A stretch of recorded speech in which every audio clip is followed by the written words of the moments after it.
বন্ধুরা, আমি ঘন্টা দেড়েক আগে একটা ভিডিও আপলোড করেছি। সেটা হলো তুফান সিনেমাটি আজকে সেন্সর হয়েছে।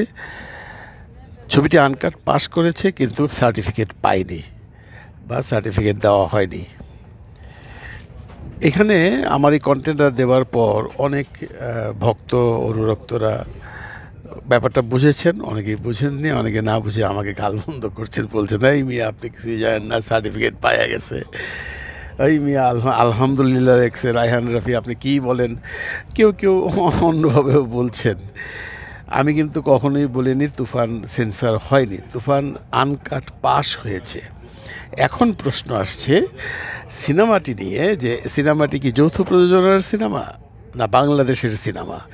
এই কথাগুলো আমি আগেও বলেছি, এবং এই কথাগুলো চলচ্চিত্রাঙ্গনের অনেকেই বলছেন। একটা নিয়ম কানুন তো আছে রে বন্ধু। আপনি যদি বাংলাদেশের সিনেমা হয় তাহলে বাংলাদেশের সিনেমা, আর যদি যৌথ প্রোডাকশন হয় তাহলে আপনাকে সেভাবে কাগজপত্র জমা দিতে হবে।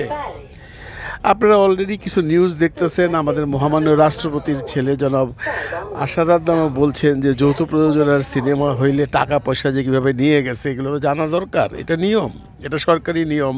তাদেরকে বোঝাতে হবে আমরা এইভাবে টাকা নিয়ে গেছি।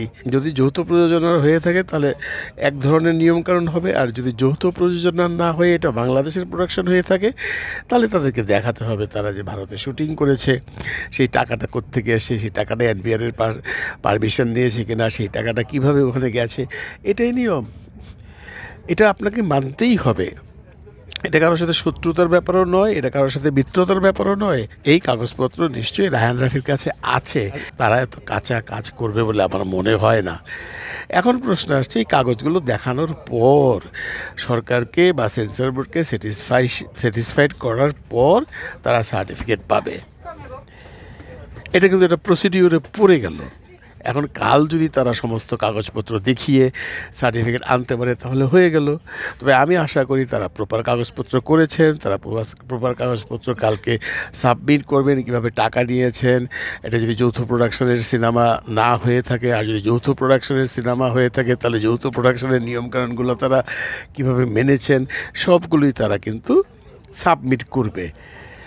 এখন প্রশ্ন আসছে যে আলহামদুলিল্লাহ লিখেছেন রায়হান রাফি সাহেব, ওনার ছবি তো আনকাট পাস হয়েছে, ছবি তো পাস, এটা নিয়ে তো কোনো সন্দেহ নেই।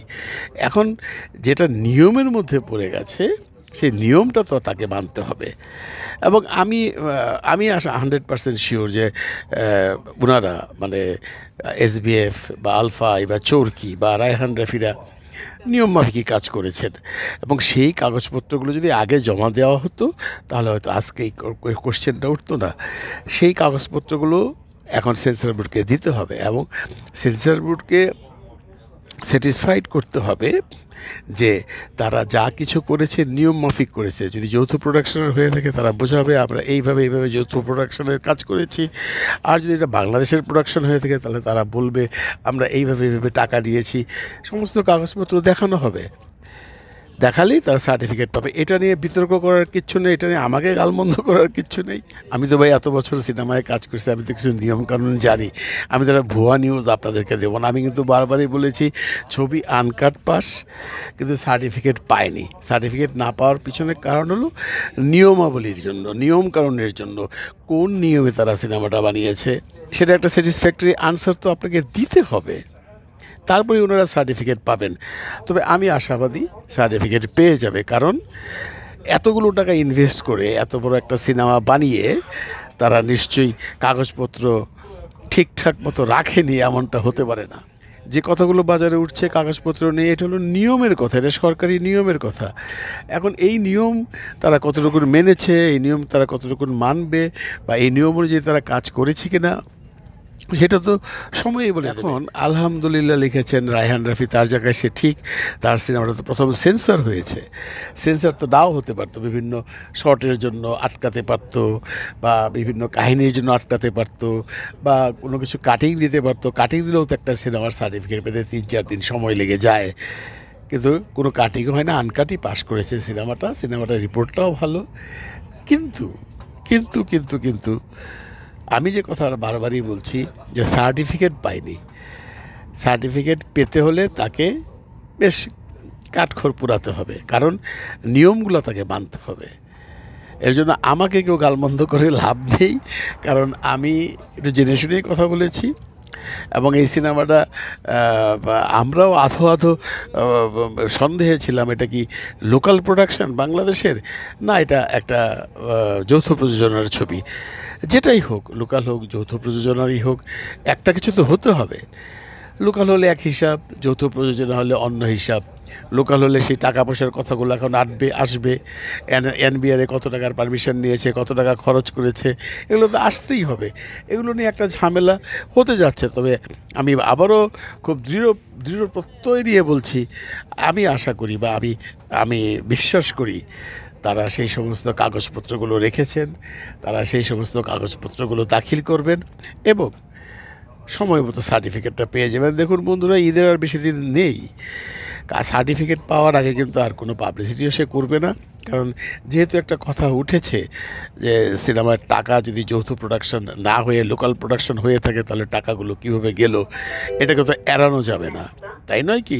তারা যদি সেই লিগ্যাল ওয়েতে টাকা নিয়ে থাকে, ওকে। আমি আবারও বলছি, ডিসহার্টেন্ড হওয়ার কিচ্ছু নেই, কারো কথা শুনে লাভ নেই। আমি ভাই জেনে শুনেই কথা বলি, জেনে শুনেই কন্টেন্ট তৈরি করি। কেউ যদি সেন্সর সার্টিফিকেট পেয়ে গেছে বলে লাফায়, তাকে লাফাতে দিন। আমি আপনাদের গ্যারান্টি দিয়ে বলছি, সেন্সর সার্টিফিকেট এখনও হয়নি, মানে আজকে হয়নি, কাল পরশুর মধ্যে হয়ে যাওয়া আশা করা যায়। যদি আবারও বলতে হয়, প্রপার কাগজপত্র যদি রায়হান রাফি দাখিল করতে পারে। এখন কি হবে কি হবে না সেটা আরও কয়েকদিন অপেক্ষা করতে হবে। তবে আমরা সবাই আশাবাদী, ছবিটা রিলিজ হবে, এই ঈদেই রিলিজ হবে, বাকিটা আল্লাহ মালিক। তবে একটা কথা ঠিক, কোনো কাগজপত্র ঠিক না করে যদি রায়হান রাফি সিনেমাটা বানিয়ে থাকে তাহলে হয়তোবা একটা কিছু হতেও পারে, তার ইঙ্গিত আমরা দেখতে পাচ্ছি। এটা সরকারি নিয়ম, সরকারি নিয়ম সব জায়গায় না খাটলেও কিছু কিছু জায়গায় খাটে। ভালো থাকবেন সবাই, ভালো রাখবেন সবাইকে। খুদা হাফিজ।